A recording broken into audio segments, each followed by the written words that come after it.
Welcome everyone to this module, which I consider to probably be one of the most helpful that I can create for many of you going through new hire training. As a matter of fact, this is something that is an important review for many others who have been through this maneuver in the past.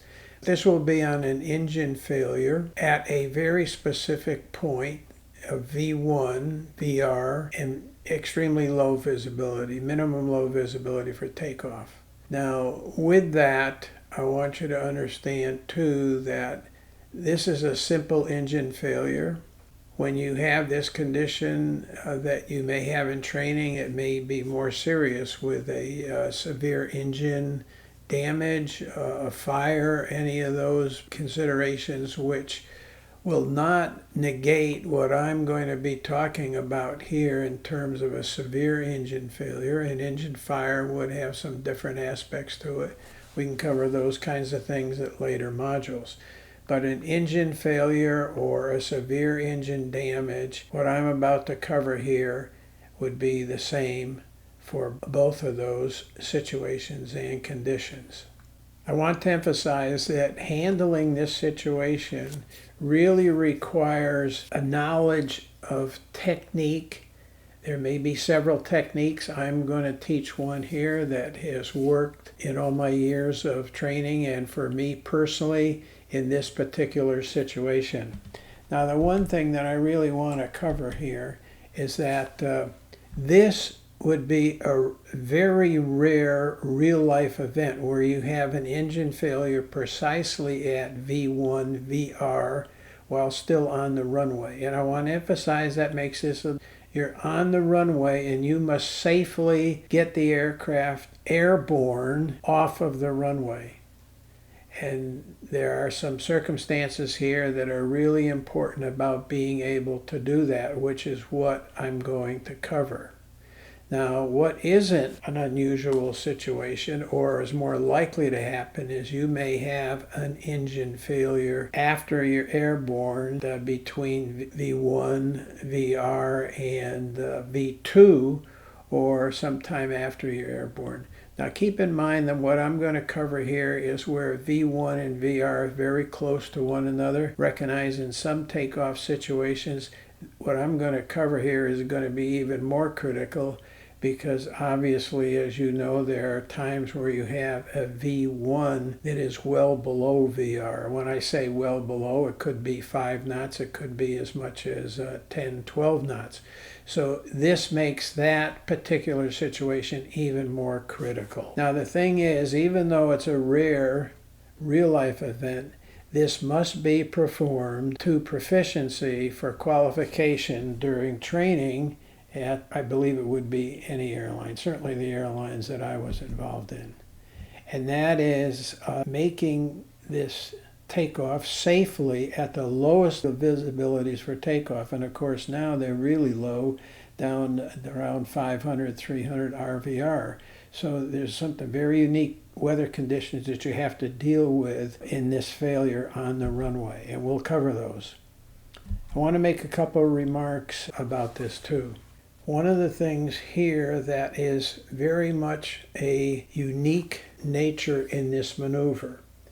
When I have an engine failure with good visibility, I can look out the forward windshield and I can discern and have a good view of what an alignment is of the runway. When you're in this visibility situation, you don't have that. And this is going to require some techniques, which I'll cover here, which will get you safely off the ground if you use them. What this really boils down to are some human factors that, just what I have to do in this situation is really understand the uniqueness of this versus what is a kind of normal training mentality. This requires a knowledge of what you're dealing with and how human factors can distract you from some adjustments that you have to make this maneuver successful. So we're going to consider those techniques that will be discussed in this module. And that's primarily, and I want to truly emphasize over and over again, the key to this maneuver being safely and successfully initiated is the alignment prior to and during the initial rotation. This is critical, which I'm sure you can understand, but there's a unique situation as humanoids that we need to adjust to for that alignment. And then the same with the initial rotation. And I'll cover those, and if you feel that they're appropriate, really use them. And I would encourage you, for most of you that are in airline training, you're going to be able to go get some devices that the fidelity is correct, the reactions to the failure is correct, and you'll be able to practice these. And then in some succeeding modules, I'm going to go through the flow pattern steps to climb and flap retraction, and after flap retraction, the stabilization, and some real-world considerations following getting the aircraft cleaned up and stabilized. Now, the one thing that I want to explain here with my presentation, in my simulation module, I don't get realistic reactions, but I got something close here. My simulation model doesn't give me an opportunity to precisely have an engine failure right at V1. It's just strictly on timing, and I can't really get that accomplished precisely. So I have some anomalies here that I do want to point out. And that is, at an engine failure at V1, this engine indication here is not realistic. It would be at a much higher rotation of N1, and this indication right here, back here at 9% N1, is not realistic. The other thing that isn't realistic for what I produced here, but I can use it, and if you've seen my previous models on using fuel flow on the operating engine, that is something that is unrealistic at this fuel rate for this particular takeoff. So I want to just point out those anomalies at this point. Now, what is most important in this situation is to recognize that the sky pointer and slip skid indicator is the primary area that you need to focus for getting this aircraft in a aerodynamic configuration to operate correctly. Now, when I say that, I'm talking in regard to roll, I'm talking in regard to an autopilot being engaged or maintaining engagement. So I want you to recognize that this area of focus is most important, and we can see we have a proper indication here for what would be realistic in this situation of a left engine failed and a right engine operating, because you've got that skid indicator operating engine, and therefore you step on this skid indicator. So I can't emphasize enough how important your focus and attention should have a high percentage of focus on that slip skid indicator. And again, as I had mentioned, one of the anomalies here in a simple engine failure, it spools back, and this is not realistic. It shows that you would have a failure, but the RPM would be spooling back, and it would be much higher than that as it's windmilling. The other thing that's most important, as we've covered before in the in-flight, the fuel flow on the operating engine is going to be an important thing to have as part of your flow pattern for stabilization when you get airborne. With a bigger scale here, I'm showing you what we've got here. We've got the sky pointer with the skids indicator over here to the right, and that's a realistic situation for a left engine failure with the right engine operating. Now, the one thing too that I want to really point out with this situation, and I said it in the previous module, but it's even more important here, as I'll discuss later. Don't rely on this roll cue. Now, in fact, in this presentation here, one of the things that is realistic, we've had an engine failure. You can see the skid indicator is over here, and notice that the roll cue is centered up. But here you have an out of coordinated flight condition with a rudder. The aileron rudder connect is not operating in a normal manner, and therefore this roll indicator is confused. And when it's confused, what it does is center up. So keep that in mind. Be very careful of using this for any kind of alignment as you're on the runway. Now here we are. This is a low visibility takeoff with a 500 RVR. Now this doesn't have runway centerline lights, and you know in the real world you would have that. But here we have the center line of the runway. And notice you're not really seeing much. This is a rain condition as well. But here's what I want to start to point out, gang. When you have that engine failure, use your brain to help you with the rudder application to stay aligned to the runway center line. Or if you drift a little bit off that center line, apply rudder to parallel that center line. But here's my point. Here's my main point. Shaka bra, my main point. Look outside. Do not rely on the roll cue for alignment to the center line or alignment of the aircraft. Here's what happens. This is the human factor that very often happens with most of us. When we have that condition of an engine failure and this low visibility, and I can't see down the runway, the natural instinct is to come in and look at this roll cue. And that roll cue is not operating correctly. And I can tell you in those situations, I have seen very few successful take when they've used the cue to line up, and just luck that you get off the runway before you excurse off of the runway. Please, please, please understand this human factor, that my natural tendency will be to go here, really overcome that, and stay out there for the alignment portion. That is most important, most critical.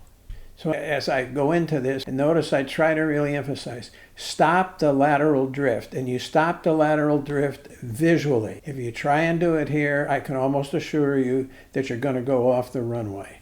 Now, this is a technique, and it's a technique I'm sharing with you. You decide, practice with it, and see if it works. I know that many cases here throughout my time with teaching this, when individuals were having some problems, this really worked. Maintain the visual on that center line. I guess I've said it 3 or 4 times now, so hopefully you have the point. Do not use that roll cue. Now, another thing that's critical that I want to emphasize, when the runway drift is stable and you are ready to rotate because you're stable on the runway, start the rotation, maintain, as we had in the previous slide, visual cues to that center line as long as you can. And you know what? That's going to be just a fraction of a second. Because as soon as you start the rotation, that should disappear. But in the initial part of the rotation, maintains a visual out there and then immediately transition into the pitch cue. But this is most important. Maintain outside. And again, it's just a fraction of a second. But when you start that rotation, what's important, again, I'm emphasizing here, the tendency is to, in extremely low visibility, to revert to the roll cue. And because you're at the point here where you're outside and you've got to come inside to start your rotation. So recognize that's kind of almost an instantaneous transition, but make sure that you maintain that visual condition as long as you can. So this is important. This is where it's most important here too. Because once you start that rotation, make it continuous and at a moderate rate, not stopping anywhere. Because if you make a slow rotation, if you kind of stop at 10 degrees or so, there's a good chance at most flap settings that we use for takeoff now, you will return to the runway. My foot, make that rotation continuous with a good rate, right up to 13.5 degrees, even 15 degrees. And that pitch cue is going to settle down well at safe speed. You need to get off the runway. And you need to get off the runway by staying over the runway until the landing gear are off the ground and you're safely in the air. Then a little bit of drift isn't going to be that much of a problem. But what you need to do is recognize that in this transition from runway alignment stabilization to I'm now starting to rotate, as you think and start that rotation, look outside, then immediately come inside to your pitch. Get the aircraft off the ground to the pitch indicator and apply the same amount of rudder that you had applied during the alignment, and then you'll fine tune it here later.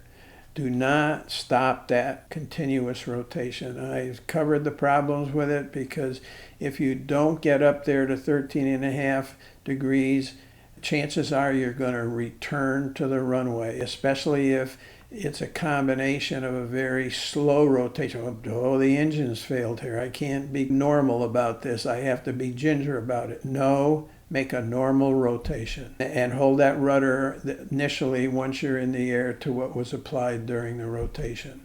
Again, I just want to cover the flow pattern here a little bit. This is once you come up, you make your rotation, get that pipper up into the pitch bar. Notice that this is right about 12.5 degrees. But chances are that's going to give you even more of a pitch once it stabilizes. The other thing that I'll talk about later is, remember, if you take off at a reduced power setting, you still have a little bit more power, but it's really important you handle that properly too at this situation. And I wouldn't even consider doing anything about it during that initial couple hundred feet.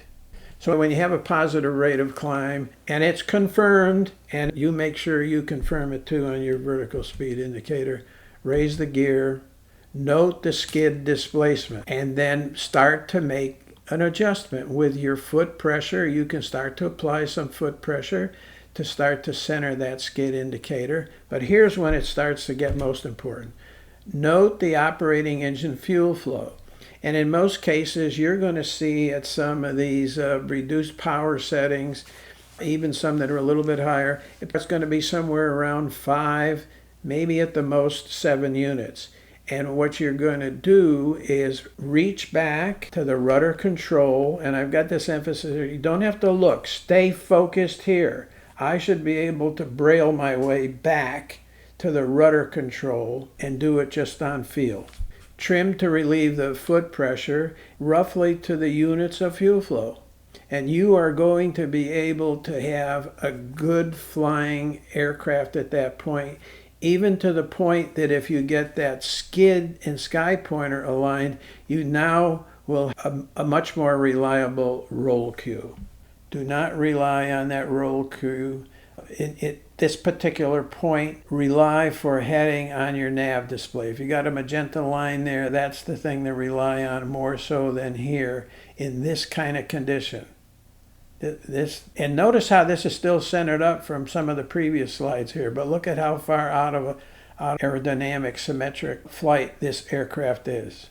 So be very careful of that, and we're going to talk about how important that is on an approach.